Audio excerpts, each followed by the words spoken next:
Bom, amados, na semana passada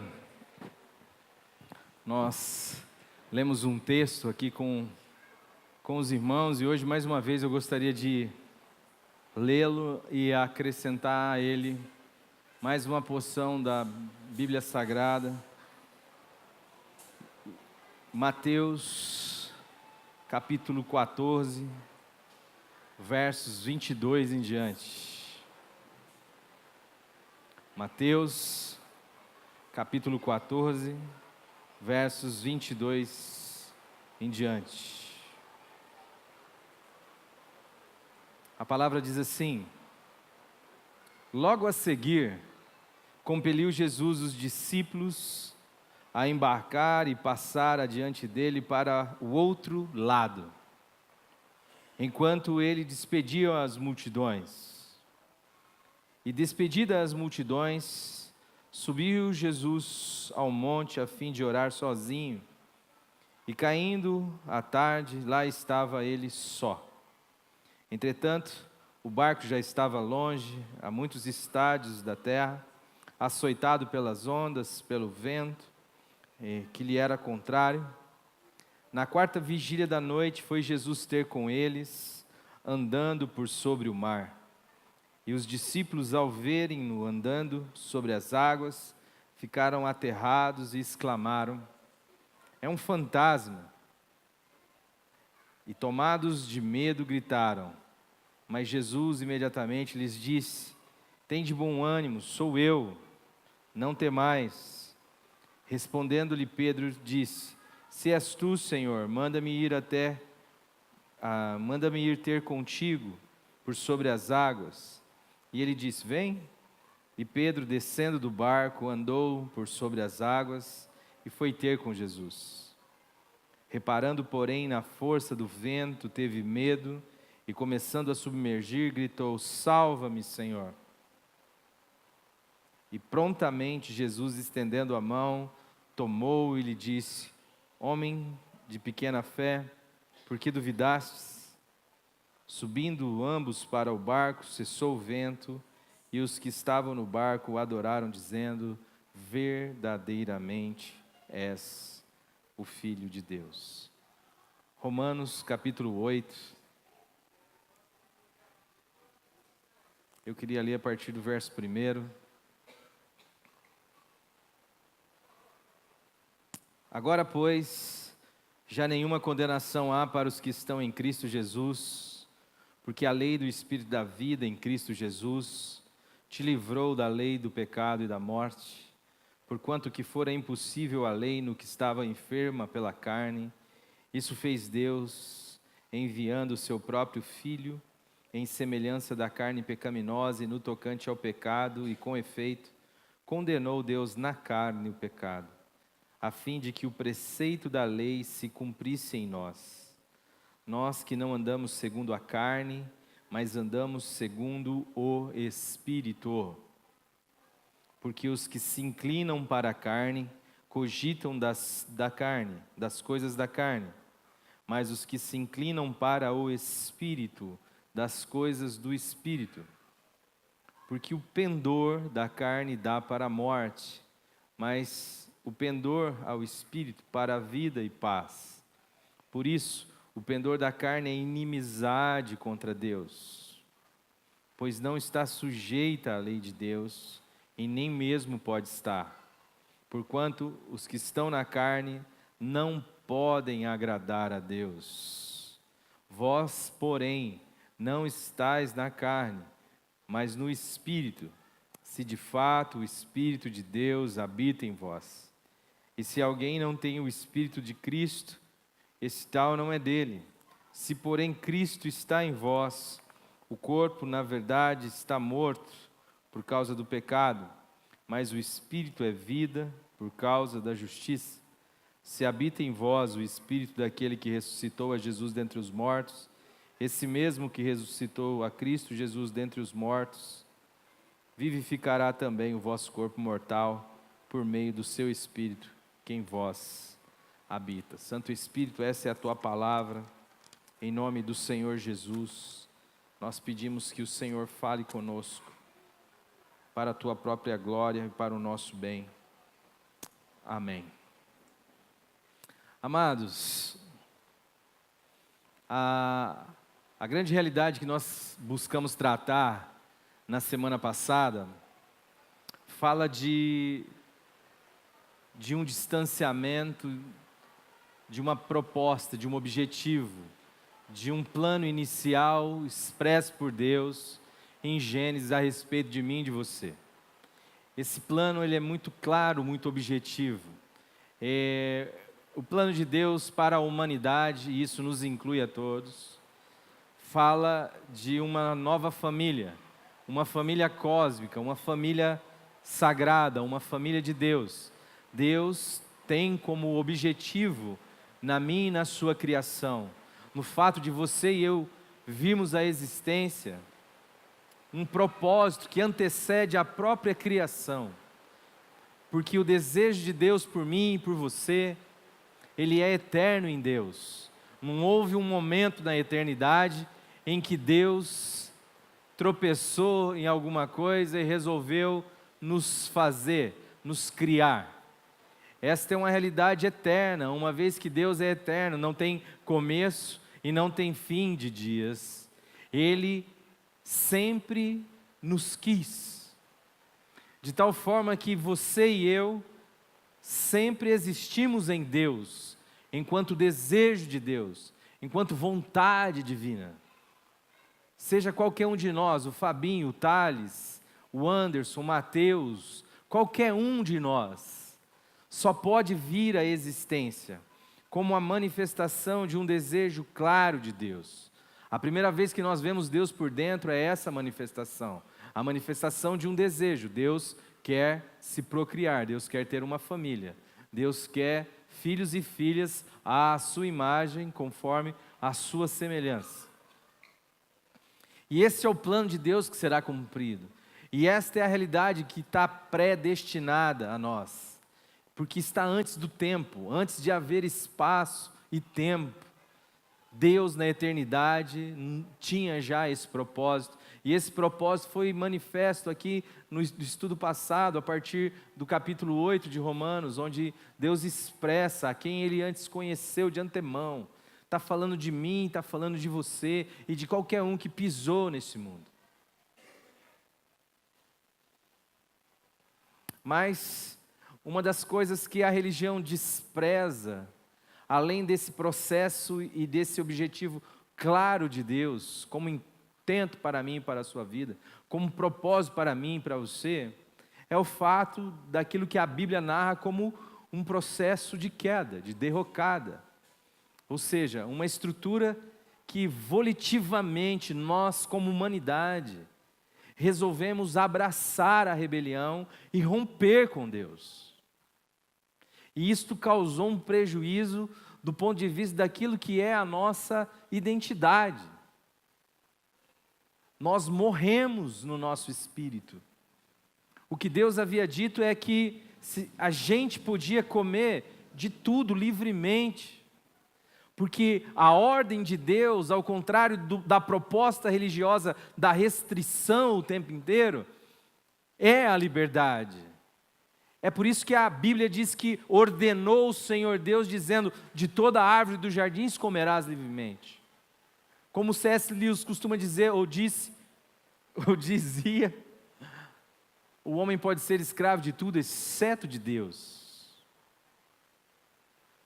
Mas como a liberdade também demanda consciência, ou seja, eu preciso saber do que envolve as minhas escolhas, Deus então gera esta consciência, dizendo ao homem: exceto da árvore do conhecimento do bem e do mal, porque isto tem uma implicação lógica, objetiva e indelével. Você vai morrer. Não come, porque se você comer, você morrerá. No dia em que dela comerdes, certamente morrerá. A grande realidade é que nós precisamos entender esta morte em primeira instância como uma ruptura como a falta de acesso a uma dimensão espiritual, como o profeta Isaías nos ensina, dizendo que os nossos pecados faz separação entre nós e o nosso Deus. Ou como Jesus vai nos ensinar no capítulo 4 de João, que Deus é Espírito e importa que os seus adoradores, ou seja, que a relação com Deus se dê também em espírito e de forma verdadeira, genuína. Você não receberá um abraço de Deus a não ser no outro, a não ser no irmão. O irmão é a imagem de Deus que você pode ter, é o abraço de Deus que você pode ter, é o olhar de Deus que você pode ter, é o serviço a Deus que você pode fazer. Mas o fato objetivo das Escrituras, o ensino, é que Deus é Espírito. E um homem que tinha essa dimensão espiritual, sadia e viva, porque o Senhor Deus formou o homem do pó da terra, matéria, soprou em suas narinas o fôlego de vida, o espírito, o ruá, e o homem tornou-se então alma vivente. Nós somos esse ser integral, espírito, alma e corpo. Existe uma confusão às vezes também sobre essa dualidade, essa dicotomia, ou essa tricotomia. Mas nós precisamos entender que a palavra de Deus vai dizer que todo o nosso espírito, alma e corpo sejam plenamente conservados até a vinda do nosso Senhor Jesus Cristo. O ser humano é esta realidade corpórea, almática e espiritual. Deus nos criou assim e nos salvará assim. Você não morrerá e se transformará num ghost, num espectro. A fé última dos discípulos de Jesus é a ressurreição do corpo.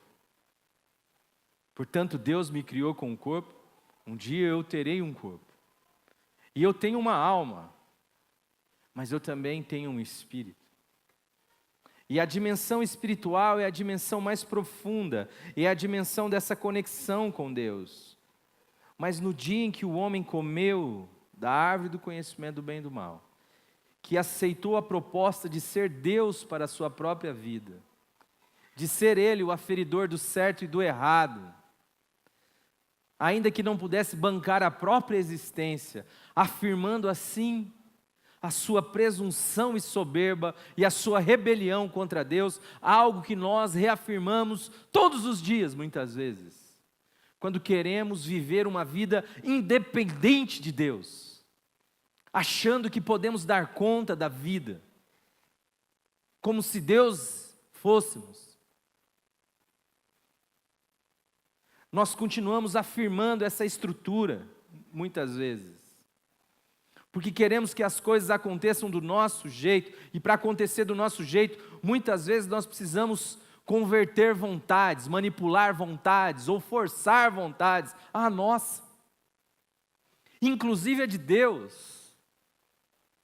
Para isso serve, em muitos casos, a religiosidade, criada inclusive em nome de Jesus, para forçar esta divindade a fazer o que eu quero. E isto, irmãos, lotam os templos que Jesus mandou derrubar, de pessoas que não querem nada com a vontade de Deus, mas querem um Deus para fazerem e realizarem as suas próprias vontades. Deus serve se me servir. Isto fala de uma inversão, de alguém que perdeu de vista quem se é. Porque em Jesus nos é revelado que o Filho nada pode de si mesmo. Repita comigo: o Filho nada pode de si mesmo. Mas a ideia que nós abraçamos é que, como Deus sereis, simplesmente pelo fato de conhecer o bem e o mal. A partir daí, você define o que é certo e o que é errado. Você define como a sua esposa deve ser, você define como o seu marido deve ser, você define como os seus filhos devem ser, você define como o seu patrão deve ser, você define como o seu empregado deve ser. E quem não caber no seu espectro de vontade, normalmente você então vai rompendo, vai tirando o significado dela da sua vida. Não admite a contrariedade. Gente que, porque é contrariado pela vida, desenvolve câncer, desenvolve mágoa, desenvolve rancor, propõe rupturas, porque é um ser absolutizado, que não pode ser contrariado. Chora, entristece, briga, bate, apanha, fica infeliz, porque alguma coisa aconteceu de um jeito que eu não gostaria que acontecesse. Sem entender que isso significa tomar uma posição que não é nossa e não é de ninguém. Só é de um, só a um pertence a glória, só a um pertence o trono. E a nossa oração é nessa estrutura, é nesse sentido: venha a nós o teu reino e seja feita a tua vontade. Mas na queda, o ser humano ficou morto para essa dimensão espiritual. Mas uma vez que focado na sua realidade natural, na sua carnalidade, e carnalidade aqui, amados, não é aquilo que é moralmente ruim. Carnalidade é esta confiança na carne, às vezes na sua boa moral, é essa estrutura que faz do seu braço a sua própria força. Às vezes você é tão bom que você nem precisa de Deus. Aliás, a igreja moderna, ela precisa da desgraça. A desgraça é uma ferramenta evangelística poderosa. Elas têm a ideia: não vem por amor, vem pela dor.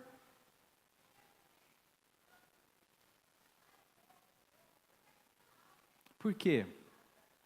Porque parece que a gente só sabe pregar para quem é bandido, ex-maconheiro, ex-drogado, ex não sei o que lá. Se alguém tiver tranquilo na vida, pagando suas contas em dia, se alguém for o marido de uma só mulher, não dever um chequinho na praça, parece que a gente não tem o que falar para esse cara. Parece que o evangelho não se torna uma boa notícia para ele. Parece que ele não precisa de nada. Por quê? Porque a gente não entendeu ainda que é uma dimensão de morte e não de comportamento. Ficamos tão obliterados na nossa visão, nos perdemos tanto do nosso referencial que era Deus, porque se eu quero me descobrir, se a minha identidade está em Deus, eu preciso ver Deus para saber quem sou. Eu preciso andar com Deus para aprender quem sou. É por isso que o que nós falamos na reunião passada, a graça tem esta finalidade educadora, didática. A graça nos educa. Ela tem como finalidade nos ensinar a ser gente de verdade, gente como Cristo é. Então nós nos tornamos este ser que vive da nossa ânima, da nossa carnalidade, da nossa possibilidade genética, biológica, esperando que nesse processo alguma coisa aconteça, no sentido de que a gente dê razão ao Evangelho e volte da rebelião e diga: Senhor, tem misericórdia de mim que sou pecador. E encontre da parte de Deus um milagre, que é nos trazer a vida novamente, que é vivificar o nosso espírito, que é fazer com que a gente nasça de novo. Alguém que não confia simplesmente na aparência da nossa construção social, cultural, ética, moral, religiosa, mas alguém que pela sua palavra tem a condição de penetrar até o mais íntimo de cada um de nós e sondar as motivações com as quais nós fazemos o que fazemos e somos o que somos. E quando essa luz entra dentro de nós e divide alma e espírito, ossos e medula, você está diante de uma encruzilhada, você está diante da cruz. Ou você reconhece e se permite, como Jesus falou, a minha vida ninguém a toma de mim, eu espontaneamente a dou, para depois tornar a tomá-la. E como filho se entrega ao processo da cruz, confiando em Deus que ressuscita os mortos. Ou a gente mata Jesus, como a religião fez, para ficar com a nossa moral, com a nossa razão, com o nosso desempenho, com a nossa posição. Porque diante da palavra de Deus, não existe lusco-fusco, não existe sou, não existe mais ou menos. Porque Ele é a verdade. E diante da verdade que é Jesus, que é o humano que eu deveria ser, eu preciso me entender em desacordo. Eu preciso clamar misericórdia. Porque se Ele é o caminho, eu estou perdido, como eu costumo dizer. Se Ele é a vida, eu estou morto. E se Ele é a verdade, eu sou uma mentira ontológica, ainda que dizendo verdades históricas. O Evangelho, ele não negocia. O Evangelho, ele não barganha. O Evangelho, ele dá. Mas ele dá àqueles que diante da palavra dele, da palavra de Deus, não aborrecem a luz, mas reconhece nela a única esperança para uma vida com sentido e uma vida de verdade. Quando você pega as Escrituras, você pode ter... Quando você pega a sua Bíblia, na verdade, você está com uma biblioteca na mão. São 66 livros que você carrega. E é muito interessante perceber, quando você tem uma visão mais holística das Escrituras, como ela permeia o mesmo Espírito em tudo. E como é um milagre, gente, em épocas diferentes, em culturas diferentes, em línguas diferentes, manter esta coesão de sentido. E ela pode ser polissêmica, você pode tirar vários sentidos de muitas coisas. Mas ela conta a história de dois homens, basicamente, aqui, né? Em toda ela. De Adão e de Jesus.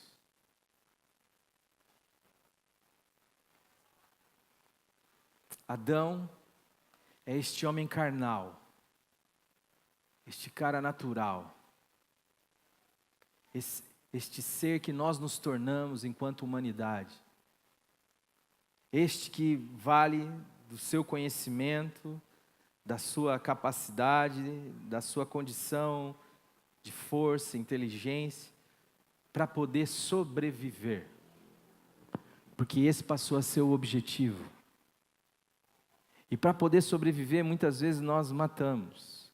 E essas figuras são sempre sobrepostas nas Escrituras.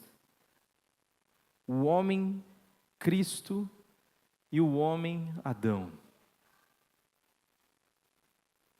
Logo depois do pecado, você tem essas figuras expressas ali, Caim, Abel.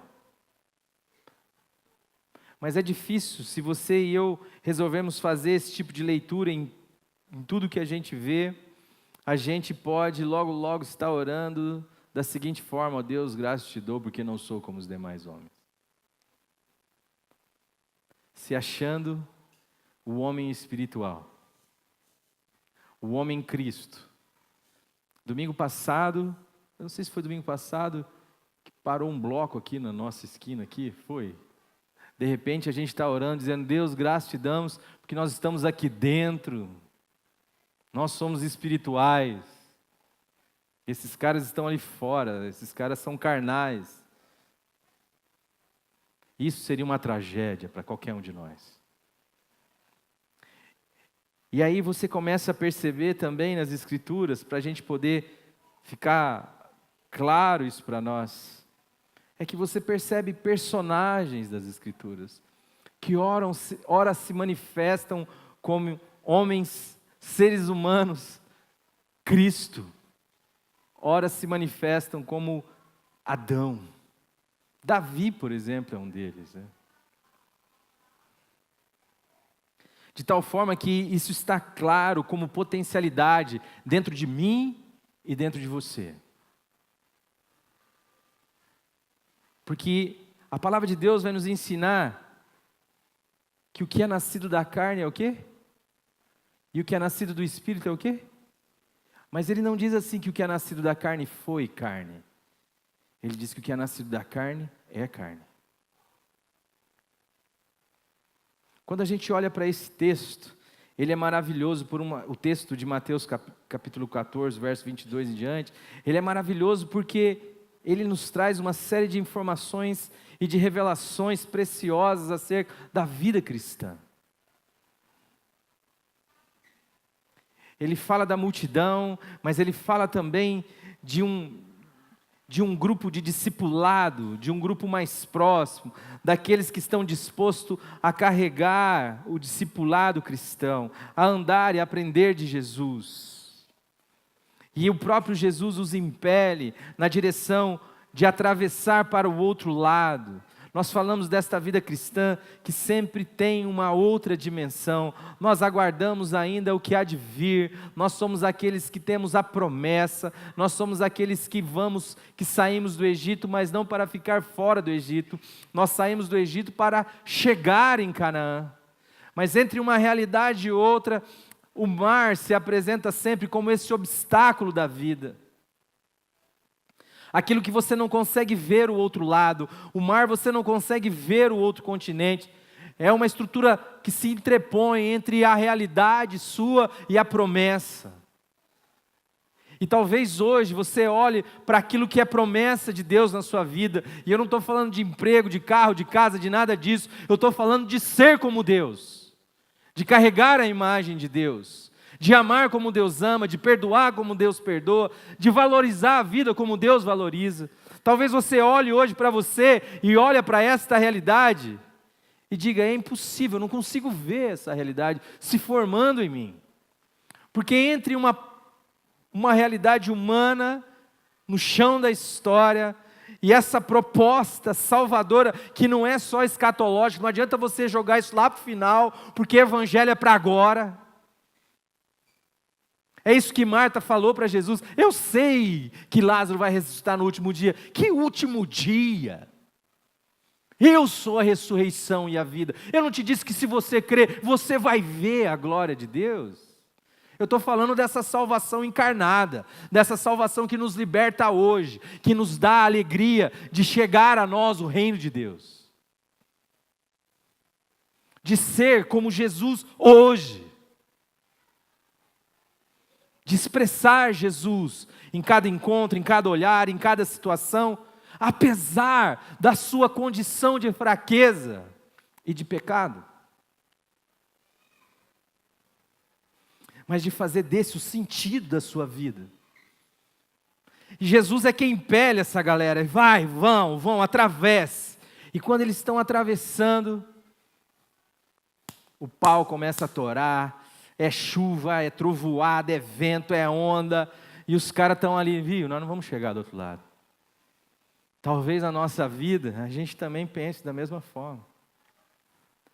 Nesse sentido, é muito melhor ser confinado dentro de uma religião certeira, dogmática, de um aprisco apertado, que estabelece regras claras, onde você pode se avaliar, se medir o outro. É muito melhor do que sair do meio da sua terra e da sua parentela e ir para um lugar que você nem sabe. Mas o Evangelho é assim, o Evangelho é uma aventura. O Evangelho não é o lugar das certezas.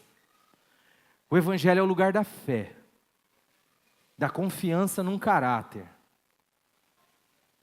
É de sair, é de deixar e continuar andando numa mesma direção. Na direção em que eu sou impelido, atravessa, vai para o outro lado, vai chegar lá. E às vezes as coisas estão tão ruins na nossa vida que a gente acha que não vai chegar. E na nossa mente entrou uma estrutura dogmática, certeira.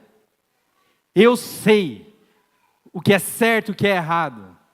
Inclusive sobre Deus. Ora, 4.000 anos dos maiores estudiosos, daqueles que mais tiveram história, relação com Deus e Pai de nosso Senhor Jesus Cristo, foi suficiente para concluir errado sobre Deus. Tão errado que quando o Deus se manifesta, a imagem exata do Pai se manifesta.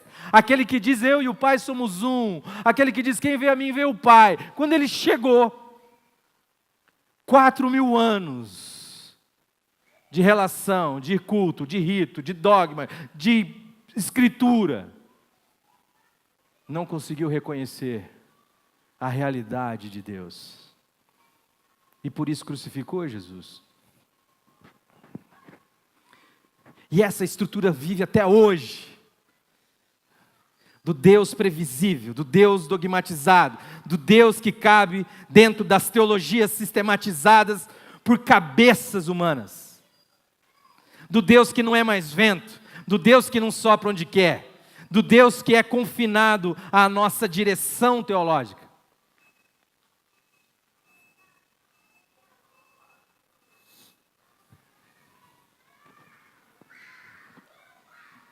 Para as quais você tem aí uma variedade imensa no mercado religioso. Vê a que mais lhe apraz. E elas se contradizem muitas vezes. Mas Jesus, quando veio como a verdade, desdenhou do templo, rechaçou os autorizados pelo templo, chamou a liderança maior do templo de raposa, de hipócrita, sepulcro caiado, de filhos do diabo.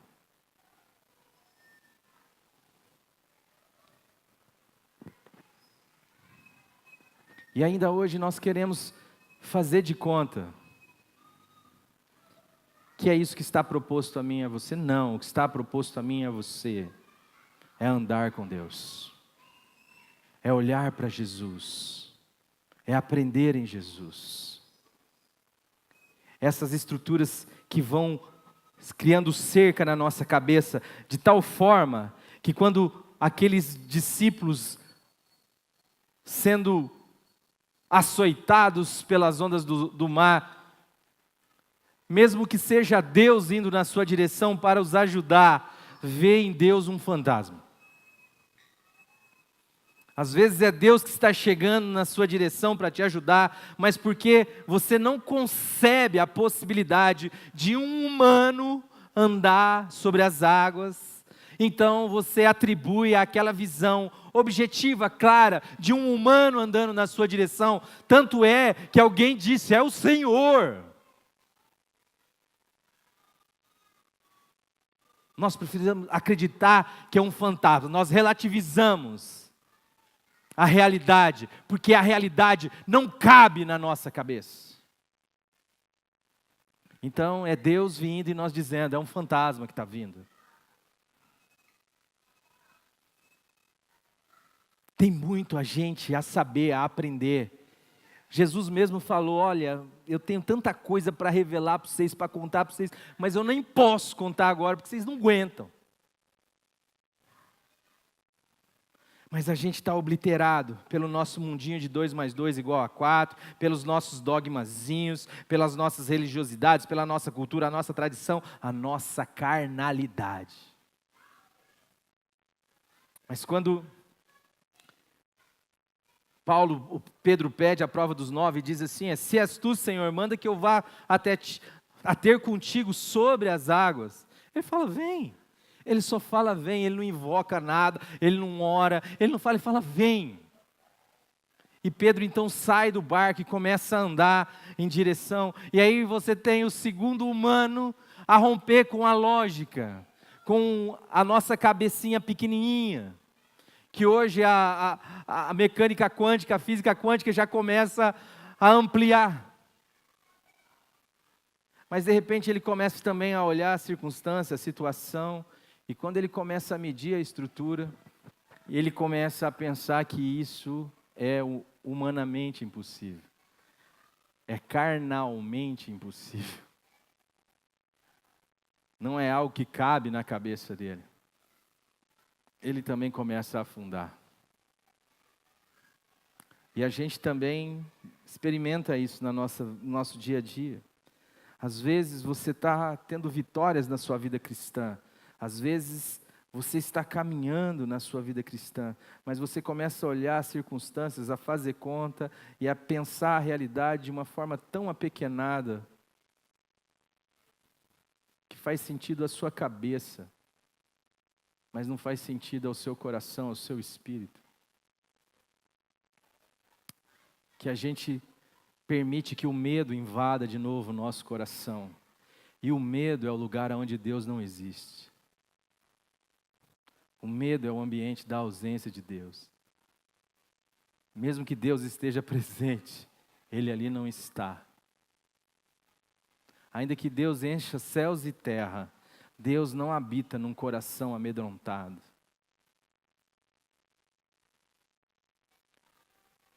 E numa mente natural. Eu lembro que logo que eu tive uma experiência com o Cristo, a minha vida continuou igual, eu ia nas mesmas baladas, e nada, para mim não estou falando disso, e nada me chocava na balada, não era bebedice, não era música, não era nada. O que me chocava na balada era como Deus era ausente da consciência daquele povo. Parece que eu flutuava na balada, eu olhava assim, calma gente, eu não flutuava, parece, é outro lance.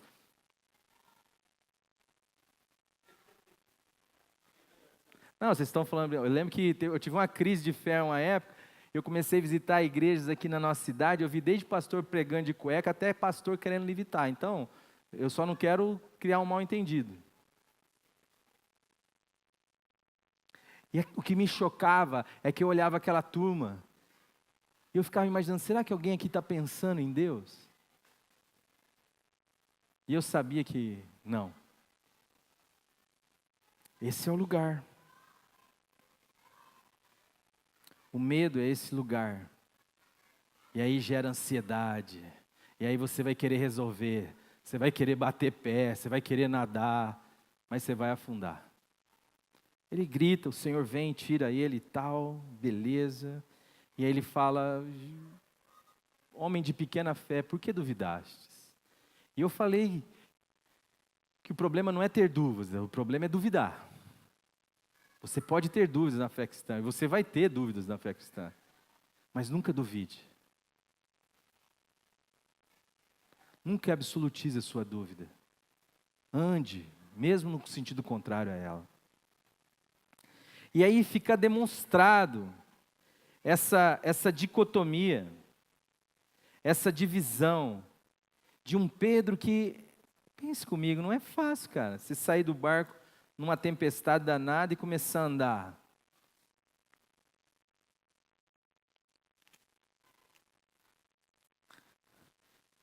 Essa realidade entre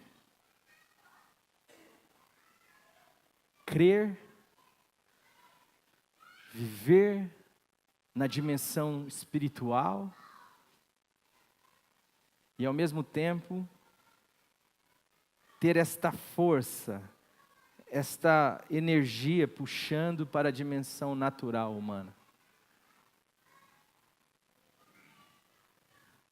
Você crê, sai do barco, anda 10, 15, 20 metros, sei lá quanto. Que é demais, né, gente? Mas daqui a pouco, você começa a olhar e falar, meu, não está certo isso. E começa a olhar a força do vento, a força das águas, e você começa a afundar. É isso que está em mim e em você. É por isso que a palavra de Deus nos ensina a ter uma postura de fé. E a fé é dar razão à realidade da palavra de Deus, a relativizar todas as outras estruturas que tomam para si a prerrogativa de realidade. E é ficar com a palavra de Deus. Porque às vezes você vai olhar para a sua carne, amado, e você não pode ter outra conclusão a não ser: eu sei que em mim, isto é, na minha carne, não habita bem algum. Então o que eu faço? Dou vazão à realidade que em mim não habita bem algum e abraço o mal como possibilidade para a vida? Ou abraço a religião das tangas, dos Rexona, para evitar o fedor do meu CC, ou para esconder a minha lepra como Naamã, ou a minha nudez como Adão, ou vou nu para uma cruz como fez Jesus?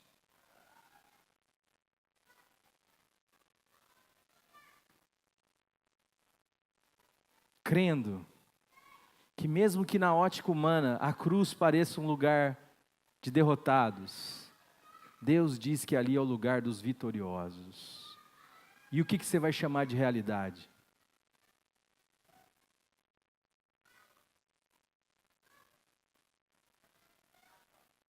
O que você vai chamar de real? A primeira coisa que você e eu precisamos entender é que nessa dimensão espiritual da fé, você não está sujeito a nenhuma condenação. Você precisa entender como base, como chão da sua construção nova, espiritualmente falando, de que você não tem mais nenhuma condenação se você está em Cristo Jesus. Ainda que você olhe para você e veja razão para ser condenado, saiba que a obra de Jesus Cristo foi única e poderosa e suficiente para a salvação não só dos nossos pecados, mas do mundo todo. Quem quer, usufrui dessa graça, porque é assim que Jesus disse: quem quer vem a mim e beba. Agora, pois, nenhuma condenação há para os que estão em Cristo Jesus, porque há uma outra lei, a lei do Espírito. A lei do Espírito da vida em Cristo Jesus te livrou da lei do pecado e da morte. Existe uma dimensão humana, natural, adâmica, que está sujeita à morte. Se está sujeita à morte, isso só é possível por causa do pecado. Mas se você creu em Jesus Cristo, se a sua vida foi entregue a Jesus, se você se rendeu ao senhorio de Jesus, saiba que você tem uma vida espiritual, que vivificou o seu espírito, que te fez nascer de novo, que cumpre a profecia do profeta Ezequiel.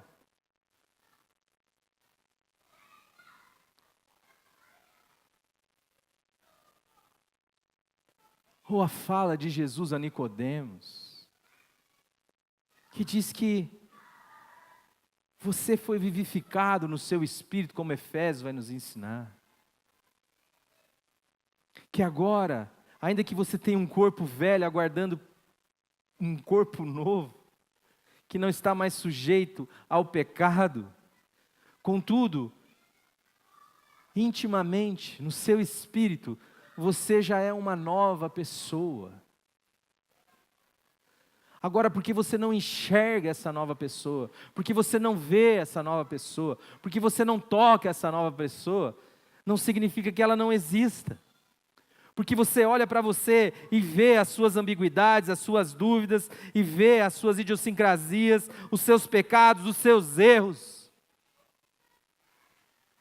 Você começa a dar crédito a essa estrutura carnal.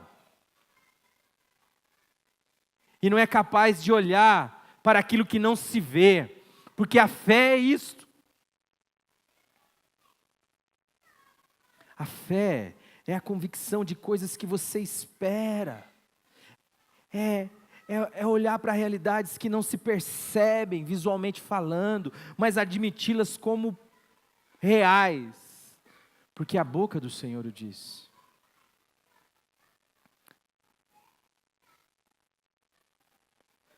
E aí você começa a estar nesse caminhar histórico, onde você precisa todos os dias decidir em quem você vai acreditar, em quem você vai confiar, ou naquilo que você vê, ou naquilo que você ouve, naquilo que você vê no dia a dia em você, no chão da história, ou naquilo que você ouve da boca de Deus.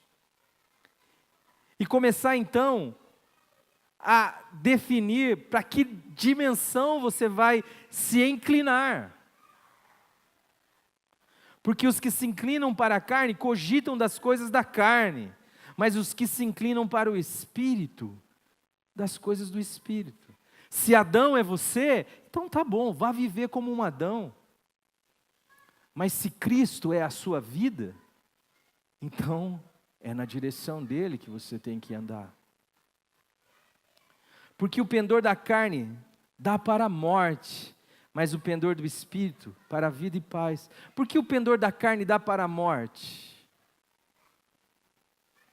Porque se você andar segundo os seus apetites, as suas paixões, segundo a sua sabedoria humana, a sua força humana, a sua moral humana, você vai morrer. Vai morrer e vai matar. Porque isso é a realidade do pecado. Mas se a cada dia, sabe, aquilo que Paulo vai dizer, levando sempre por todo lugar o morrer de Cristo em nosso corpo, que é mortal, em nossa carnalidade, para que também a vida de Jesus se manifeste em nosso corpo, que é mortal. Essa inclinação, esse olhar de obediência a uma palavra, dizendo, Senhor, se o Senhor diz que eu sou uma nova criatura, é na direção do novo que eu vou andar. Ainda que eu não veja essa terra prometida, ainda que dentro dela existam gigantes, cidades fortificadas, os descendentes dos nefilins ou os cananitas, a gente vai entrar lá, porque o Senhor começou uma obra. Portanto, os que estão na carne não podem agradar a Deus, vós porém não estáis na carne, mas no Espírito, se de fato o Espírito de Deus habita em vós. E se alguém não tem o Espírito de Cristo, esse tal não é dele. Se porém Cristo está em vós, o corpo, na verdade está morto, por causa do pecado. Mas o Espírito é vida, por causa da justiça. Se habita em vós o Espírito daquele que ressuscitou a Jesus dentre os mortos, esse mesmo que ressuscitou a Cristo dentre os mortos, vivificará também os vossos corpos mortais por meio do seu Espírito que em vós habita. Assim, pois, irmãos, não somos devedores não à carne, como se constrangidos a viver segundo a carne.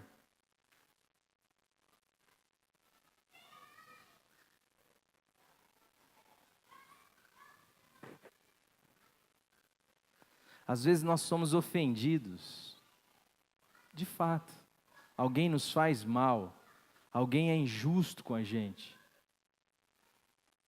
E a nossa humanidade, o nosso ser adâmico, vai dizer que nós não podemos perdoar esse tipo de gente, que não é certo, que não é justo. E tem razão, adamicamente falando. Mas quando você olha para você em Jesus Cristo, andando segundo o Espírito do Cristo, você vê um Jesus que, sendo crucificado, diz, Pai, perdoa-os, eles não sabem nem o que estão fazendo. E nessa hora, no chão da história, você vai ter que decidir se você perdoa o seu inimigo, o seu pai, a sua mãe, a sua mulher, seu ex-marido, seu marido, ou se você vai carregar a sua justiça própria. Se você vai carregar a sua razão. Estou falando de uma situação prática. Alguém te lesou. E você tem dois caminhos a tomar: ou o perdão ou a justiça. A justiça vai te tornar tão mal quanto a ofensa que você recebeu. E na prática, irmão, você é chamado a andar como Jesus.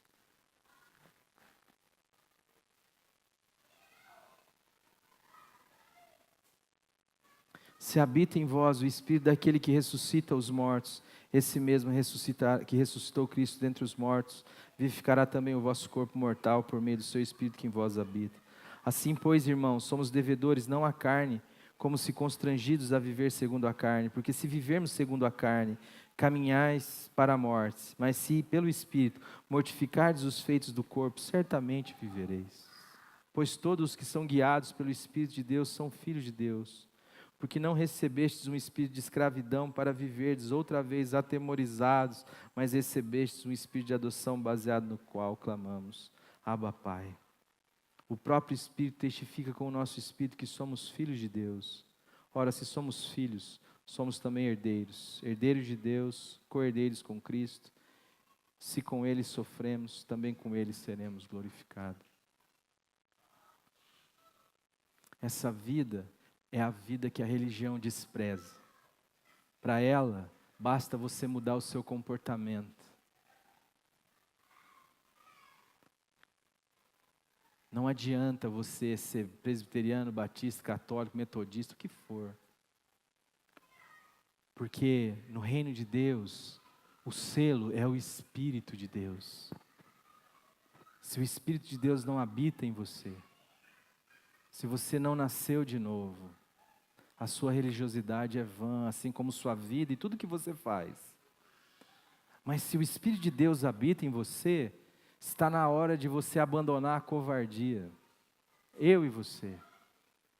E com intrepidez, dependendo daquele que anda sobre as águas e que pode nos socorrer quando falhamos, andar na direção de assumir a nossa identidade de filhos e filhas de Deus, daqueles que já são herdeiros de Deus, co-herdeiros com Cristo, e assumirmos a nossa vocação nesse mundo, nesta cidade, esta comunidade aqui, em nome de Jesus.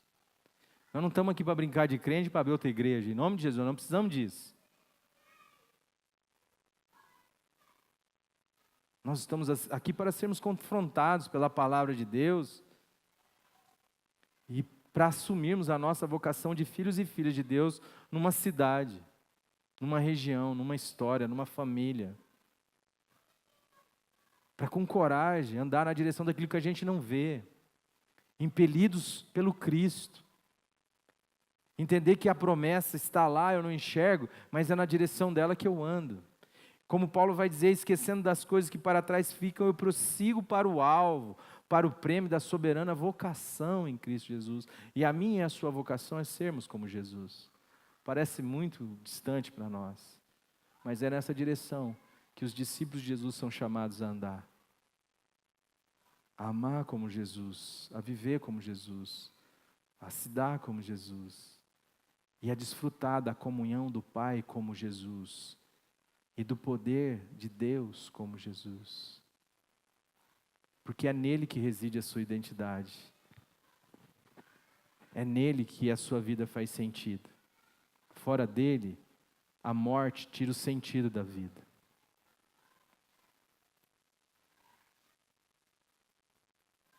Não adianta o seu trabalho, não adianta o seu casamento, não adianta o seu estudo, não adianta o seu dinheiro, não adianta a sua cultura, não adianta o seu esforço, a morte vai pôr um fim.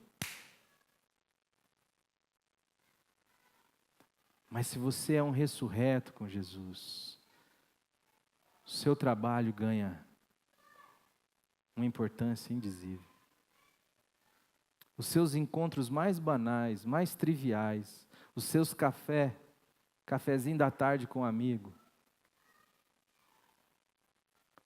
a sua vida, o seu casamento, tudo isso é permeado de sentido, porque é feito em Deus, para Deus, com Deus e para a sua glória. Que Deus nos dê essa coragem e abra os nossos olhos para andar na direção daquilo que a gente não vê, mas para andar na direção daquilo que Ele diz, porque o que Ele diz é real. Toda essa realidade aqui está em suspensão. Céus e terra passarão, mas a minha palavra não. E se você não esteve aqui na semana passada, pegue o estudo da semana passada, que vai ajudar você a entender melhor o de hoje. Para chamar de realidade o que é a fé. A fé não serve para que Deus faça o que você quer. A fé serve para que você seja o que Deus te chamou a ser em Jesus. Para que a vontade de Deus seja cumprida na minha e na sua vida. Vamos orar? Pai querido, em nome do Senhor Jesus, nós queremos te agradecer por esse tempo e pedir a Deus que o Senhor fale nos nossos corações, no meu coração, no coração dos meus irmãos, de cada família aqui representada. Senhor, e se o Senhor quiser, através de nós, eu sei que o Senhor quer, comunicar esta boa nova, Senhor, a mais pessoas, para que elas possam também experimentar, ó Deus, o Teu amor, a Tua graça e o poder da vida da ressurreição de Jesus. Tanta gente que tem tudo, mas que não tem sentido para a sua vida. Tanta gente que tem tudo, mas que está escravizado dentro de si mesmo, onde se tornou o seu próprio confinamento, seu próprio limite. Mas a Tua palavra diz que a Tua bendita e santa palavra é o martelo que esmiuça a penha, é a espada que penetra até o mais íntimo de cada ser humano, e ela é o Teu poder, ela é o Teu esperma, Deus, para gerar vida, como diz a Tua própria palavra. O Senhor gera por meio da Tua palavra. Por isso, Senhor, gera novos universos, nova realidade, novos corações, novas pessoas em Cristo Jesus, que é a primícia da nova criação. E que em nome dele, Senhor, o Teu Evangelho seja propagado na nossa cidade. Pai, nós queremos orar pela nossa nação, que também tem vivido, Senhor, um momento tão terrível do ponto de vista da igreja, Senhor, e um momento tão estratégico do ponto de vista daquilo que vem para frente.